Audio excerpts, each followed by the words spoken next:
इस वीडियो में मैं आपको एक बहुत ही औषधीय उपयोग के पौधे को, जिसको कि सतावर के नाम से जाना जाता है, उसकी खेती के बारे में बताऊंगा कि कैसे उसके खेती की जाए और किसानों को फायदा हो सके। यह भारतवर्ष के विभिन्न भागों में प्राकृतिक रूप से पाई जाने वाली एक बहुवर्षीय छुप के रूप में भी होता है और आरोही Small flower, होता है white जो कि flower. दूसरे पौधों पर एकदम से रिंग करके चलता है। और इसको जो है लता तो नहीं कहेंगे, लेकिन सरप की तरह ये होता है, सरबी प्लांट। और ये आरोही छुप के रूप में जाना जाता है और इसकी पत्तियां जो है नोकदार होती हैं, एकदम से कंटीली। और इस पौधे को अधिकतर आजकल लोग घरों और बगीचों और गार्डन्स में भी डेकोरेशन पर्पज़ के लिए या शोभा के हेतु लगाया जाता है। सतावर के औषधीय Small उपयोगों flower, से white भारतीय flower. लोग जो है काफ़ी पूर्व समय से जो हैं परिचित हैं, तथा विभिन्न भारतीय चिकित्सा पद्धतियों में भी इसका सदियों से उपयोग किया जा रहा है। सत्तावर का पूर्ण विकसित जो है एक छुप जो होता है आरोही, ये एकदम लता की तरह लगता है और लगभग 10 से क्या कहते हैं 12 मीटर तक और या 30 से 35 फीट तक ये वो हो सकता है, जो कि पौधों पे एकदम से घूम के लेता है, Flower, घूम white के चलता flower. है। इसकी कई जो हैं शाखाएँ निकलती हैं मूल से ऊपर।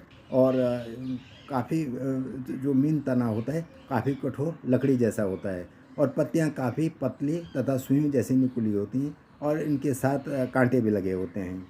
और इसमें जो है सितंबर अक्टूबर में फूल आते हैं, जो कि बहुत छोटे छोटे सफ़ेद होते हैं। और उसके तदोपरांत फूल के बाद जो है उस पर मटर दाने जैसे Small छोटे छोटे flower, फल होते white हैं, flower. जो पक कर के लाल हो जाते हैं। और इन्हीं फलों से जो है निकालने पर बीजों से आगे बुआई भी खेती हेतु प्रयोग किया जा सकता है। पौधे के मूल स्तंभ से जो सफ़ेद ट्यूबर्स और मूल होते हैं एकदम गुच्छे के तरह निकलते हैं, और जिसमें प्रति वर्ष जो है वृद्धि होती रहती है, उसकी मोटाई बढ़ती रहती है मूलों की। और ये औषधीय उपयोग के हेतु मूल जो है या Small ट्यूबर्स flower, का इस white flower. का दवाई हेतु उपयोग होता है। सतावर की प्रमुख किस्में, ऐसे तो कई किस्मों का विवरण जो है विभिन्न कंपेंडियम और जो है साहित्य में जो है विवरण मिलता है, लेकिन जो प्रमुख रूप से यूज होते हैं इसमें एस्पेरेगस सार्मेंटोसस, एस्पेरगस क्यूरिलस, एस्पेरगस एडसेंडेंस एंड एस्पेरगस ऑप्शनली एट्सेट्रा जो हैं, Flower, ये स्पीसीज white हैं flower. एस्पेरेगस की। एस्पेरेगस इसका मेन जीनस है और इसमें एस्पेरे एडसेंडेंस जो है काफ़ी जो है मात्रा में जो है उत्तर भारत में और वो पूर्वी भारत में भी काफ़ी मात्रा में मिलता है। और इसकी जो है पहचान लगभग सफ़ेद मूसली की जैसी होती है। और एस्पेरगस सार्मेंटोसस जो है इसको महाशतावरी के नाम से भी जाना जाता है। और एस्पेरगस जो है Small कई flower, रोगों के white flower. उपचार हेतु औषधियों में उपयोगी है। यह भारतीय चिकित्सा पद्धतियों में प्रयुक्त होने वाले प्रमुख औषधीय पौधों में से एक है। इसका शक्तिवर्धक के रूप में भी ये विभिन्न शक्तिवर्धक दवाइयों के निर्माण में सतावर का उपयोग किया जाता है। यह न केवल सामान्य कमजोरी यानी जनरल डेबिलिटी, बल्कि शुक्रवर्धन तथा यौन शक्ति बढ़ाने के से संबंधित बनाई जाने वाली कई दवाओं में तथा यूनानी पद्धति से बनाई जाने वाली, जैसे Small माजून flower, white flower. जंजीबेल, माजून सीर बरगद वाली तथा माजून पाक आदि प्रसिद्ध हैं। इसमें प्रयुक्त होता है सतावर। यह न केवल पुरुषों बल्कि महिलाओं के बांझपन के इलाज के लिए भी प्रयुक्त होता है। दुग्ध बढ़ाने हेतु महिलाओं का दुग्ध बढ़ाने में भी सतावर काफ़ी प्रभावी सिद्ध हुआ है तथा वर्तमान में कई दवाइयाँ इससे बनाई जा रही हैं। न केवल महिलाओं Small flower, white flower. महिलाओं के दुग्ध वृद्धि के लिए, बल्कि पशुओं भैंसों तथा गायों में भी दूध बढ़ाने के लिए सत्तावरी काफ़ी उपयोगी सिद्ध हुआ है। और चर्म रोग के उपयोग हेतु भी त्वचा का सूखापन और कुष्ठ रोग आदि में भी इसका बखूबी उपयोग किया जाता है। शारीरिक दर्दों के उपचार हेतु भी इसका, जैसे आंतरिक हेमरेज और गठिया, पैरों में दर्द, पेशाब से संबंधित रोगों और गर्दन में स्टिफनेस जिसको बोलते हैं, पक्षाघात, अर्धपक्षाघात, पैरों के तलों में जलन, साइटिका तथा घुटने के दर्द में भी निवारण हेतु ये तो औषधियों के उपयोग में यह जो है लाया जाता है। और विभिन्न बुखारों जैसे मलेरिया, टाइफाइड और पीलिया से जो बुखार आते हैं उसमें भी, तथा स्नायु तंत्र जिसको नर्वस सिस्टम कहते हैं, उससे संबंधित विकारों के उपचार हेतु इसका उपयोग किया जाता है। ल्यूकेरिया के उपचार में भी इसकी जड़ों को गाय के दूध के साथ उबाल कर देने से लाभ प्राप्त होता है। सतौर की कृषि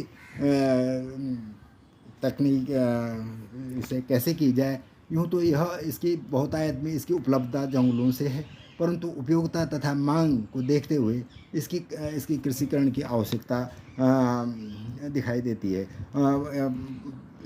ज़रूरी है, तथा कई क्षेत्रों में इसकी कृषि प्रारंभ भी हो चुकी है। केवल कृषिकरण की दृष्टि से ही नहीं इसको देखा जाए, बल्कि आर्थिक दृष्टि से भी काफ़ी लाभकारी सिद्ध हो रही है इसकी खेती, खासकर किसानों के लिए। उपयुक्त इसमें जो है जलवायु जो है गर्म एवं आर्द्र, जिसमें ह्यूमिडिटी ज़्यादा होती है, वो वाली जलवायु इसके लिए उत्तम मानी जाती है। और यह पौधा जो है ठंडे प्रदेशों को छोड़कर समस्त भारतवर्ष की जो है जलवायु इसके लिए इसकी खेती के लिए उपयुक्त है। मध्य भारत जिसको बोलते हैं सेंट्रल इंडिया के साल वनों तथा मिश्रित वनों में जो फॉरेस्ट होते हैं, और राजस्थान की रेतीली ज़मीन के इलाकों में भी प्राकृतिक रूप से इसकी काफ़ी अच्छी बढ़त देखी जाती है।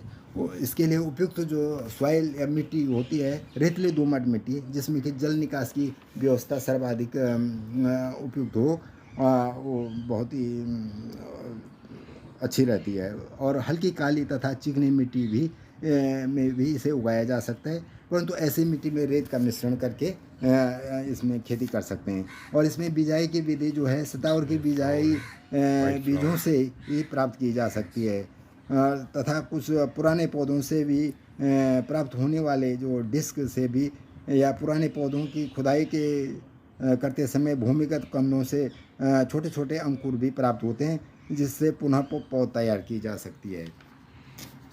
और जो है इसमें पौधशाला, इसकी खेती के लिए पौधशाला या नर्सरी तैयार की जाती है, जिसमें कि सर्वप्रथम बीजों से इसकी बीजों की बुआई की जा सकती है, लेकिन इसमें बहुत ही कम, लगभग 40% ही इसमें जो है अंकुरण हो पाता है।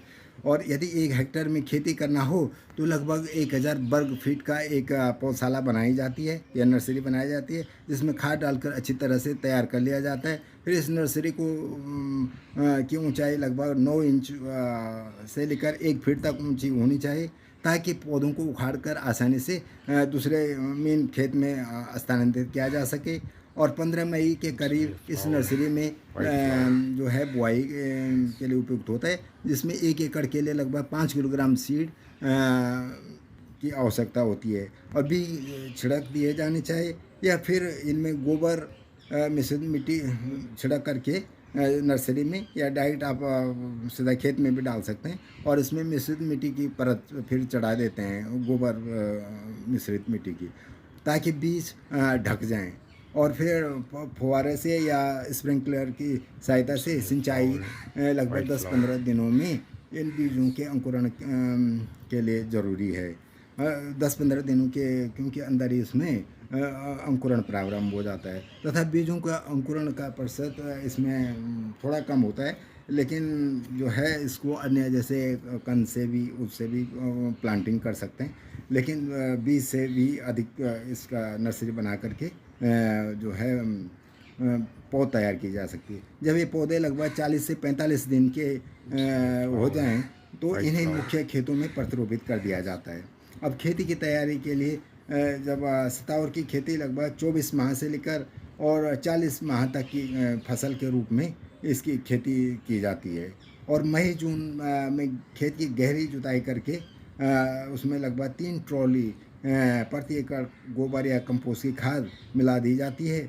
और जड़ों के अच्छे विकास के लिए जो है इसमें थोड़ा मेड़ बना दी जाए, और मेड़ बनानी पड़ती है जिसमें लगभग 60 to 60 सेंटीमीटर यानी 2 फीट की दूरी पर पौधे से पौधे की दूरी 2 फीट पे, और ऊंचाई जो है मेड़ की लगभग 9 इंच ऊंची मेड़ बना दी जाती है। और इसमें मुख्य खेत में पौधों की रोपाई जो है जब पौधे लगभग 45 दिन के हो जाते हैं नर्सरी में, और 4 से 5 इंच की ऊंचाई के प्राप्त कर लेते हैं, तो इसे इन मेड़ों पर लगभग 60 से 60 सेंटीमीटर की दूरी पर और लगभग 4-5 इंच गहरे गड्ढे में खोद करके रोपित कर दिया जाता है। फिर इसमें जब पौधे थोड़ा बढ़ने लगते हैं तो इसके लिए आरोहण की व्यवस्था करनी जाए, क्योंकि सतावर जो है एक छुप की तरह होता है, लेकिन ये एक लता जैसा होता है ये जो है पौधे पे जो है घूम करके बढ़ता है, इसलिए इसके लिए उपयुक्त आरोहण की व्यवस्था की जानी चाहिए। और इसके लिए प्रत्येक पौधे के पास लकड़ी के सूखे डंडे या बांस के डंडे गाड़ दिए जाते हैं ताकि सतावर इन पर चढ़ सके और विस्तार पा सके।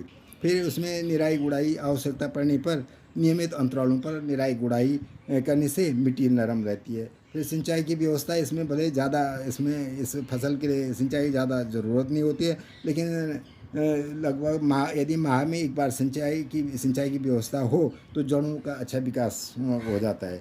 फिर फसल की खुदाई तथा उपज की प्राप्ति के बारे में बताऊंगा। इसमें लगभग 24 से 40 माह की ये फसल का समय होता है, और इसमें मुख्य जो है जड़ों की खुदाई से ही फसल ली जाती है।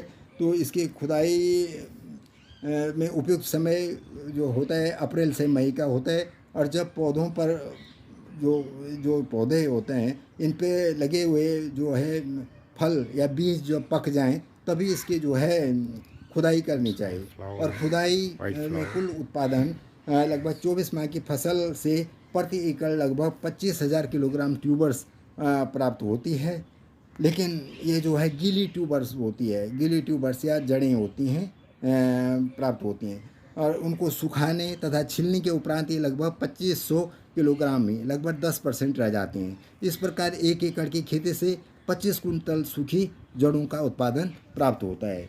और खेत की तैयारी पर अगर हम उसको लगाएं कि टोटल इसमें हमको शुद्ध लाभ कितना होता है, तो इसमें सबसे पहले लागत का खर्चा देखते हैं, जिसमें हमको पौधशाला की तैयारी करने पर व्यय करना पड़ता है। नर्सरी बनाने पर उसके लिए नर्सरी में मेड़ बनाने से लेकर गहरी जुताई करने से लेकर और क्या कहते हैं खाद का खर्चा, सिंचाई का खर्चा, निराई गुड़ाई का, कुल मिला करके इसमें लगभग 16,000 का जो है खर्चा होता है।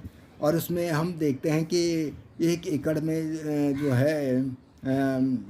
है कुल 1 एकड़ से हमें लगभग कुल प्राप्तियाँ 25 कुंटल जो है ये सतावर की मूलें या जड़ें ट्यूबर्स प्राप्त होते हैं। और यदि इसका मार्केट रेट से किया जाए तो 1 कुंटल की कीमत लगभग 2,000 रुपये प्रति कुंटल, या कहें कि 2,000 रुपये प्रति कुंटल के हिसाब से जो है सतावर की मार्केट वैल्यू है। तो इसमें से 25 कुंटल जब हमें 1 एकड़ से प्राप्त होता है तो हमें 50,000 का इसमें जो है 50,000 का जो है 50,000 की लागत मिलती है। लेकिन अगर शुद्ध लाभ देखें तो इसमें हमें 16,000 इसमें हमने लागत में भी खर्चा किया है, इसको नर्सरी बनाने में, रोपण करने में, खाद और सिंचाई में, तो शुद्ध लाभ हमको लगभग 34,000 रुपये का 1 एकड़ से प्राप्त होता है। धन्यवाद। Please like and subscribe this video.